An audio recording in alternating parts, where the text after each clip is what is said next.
नमस्कार.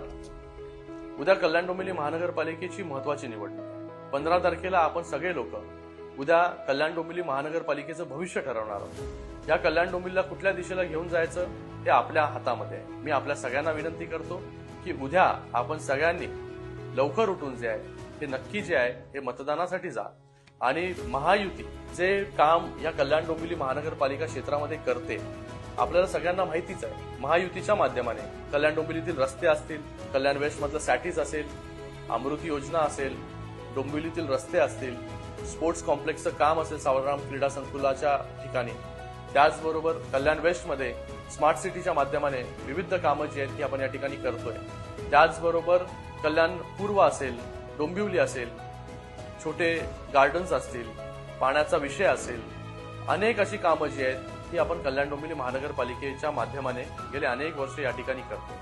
पहिल्याचं कल्याण आणि आत्ताचं कल्याण हे बदलताना आपल्याला पाहायला मिळतंय. आणि सर्वात महत्वाचं म्हणजे मेट्रो 12 ही जी कल्याण डोंबिवली मधून जाते ही कल्याण डोंबिवलीचं जे आहे हे भविष्य बदलणारी योजना आहे.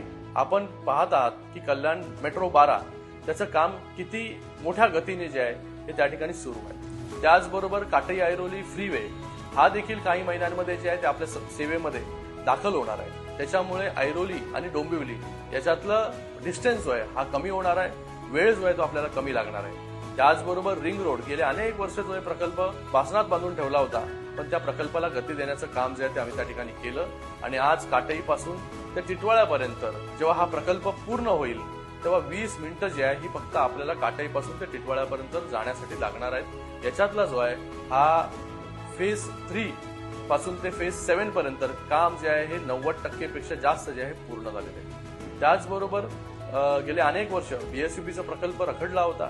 त्या बीएसयूपी प्रकल्पाला चालना देण्याचं काम देखील आम्ही केलं. या डोंबिवलीमध्ये आम्ही 200 बेडचं नो कॅश काउंटर हॉस्पिटल जे आहे येत्या काही महिन्यांमध्ये जे आहे हे सुरू करणार आहोत. त्याचं काम आता चालू आहे. त्याच्यामध्ये प्रामुख्याने कॅन्सरचे उपचार जे आहेत हे आपल्याला सगळ्यांना घेता येणार आहे. ह्याच शास्त्रीनगर हॉस्पिटलमध्ये डोंबिवलीच्या आपण पीआयसी युनिट चालू केलं. त्याचबरोबर आपण MRI सिटी स्कॅन हे एकदम कमी दरामध्ये लोकांना सेवा मिळावी याच्यासाठी देखील जे सुरू केलं. त्याचबरोबर आपण 27 गावांमध्ये रस्त्यांचं जाळं असेल, अमृत योजना असेल, ही योजना देखील आपण त्या ठिकाणी कार्यान्वित केली. काही महिन्यांमध्ये जी आहे ही योजना पूर्ण होईल आणि लोकांना पाण्याचा प्रश्न जो भेडसावतो तो कायमचा बंद होईल. तर एकंदरीत या Kalyan Dombivli महानगरपालिकेमध्ये water, metre, gutter या तर गोष्टी करतोच आहे आम्ही, पण त्याच्या पुढे जाऊन चांगले प्लेग्राऊंड झाले पाहिजे, स्टेडियम झाले पाहिजे, हॉस्पिटल झाले पाहिजे, चांगल्या शाळा झाल्या पाहिजे, याचा देखील विचार जो आहे तो आम्ही महायुती म्हणून या ठिकाणी करतोय. तर मी आपल्या सगळ्यांना विनंती करतो की आपण सगळ्यांनी येत्या 15 तारखेला महायुतीचे जे जे उमेदवार आहेत, जे धनुष्यबाण आणि कमळ घेऊन उभे आहेत, त्या सगळ्यांना मोठ्या मताधिक्याने आपण निवडून द्या.